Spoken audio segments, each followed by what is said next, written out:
setting off from Torside Carpark. You then go east on the TPT trail before taking a right up them stairs, through the woods, and then that's the start of Wildboar Clough. A few scrambles along the way. We are looking back down towards Worry Pass. Seeing how long it is before Scott realises we're walking up. This is the sketchiest part. Bit of a steep climb up there.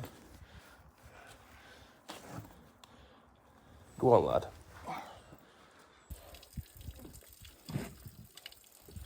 As you reach the top of the waterfall, you then head towards Peak Locairn, quick hop across there, and we'll land at the Overexposed crash site.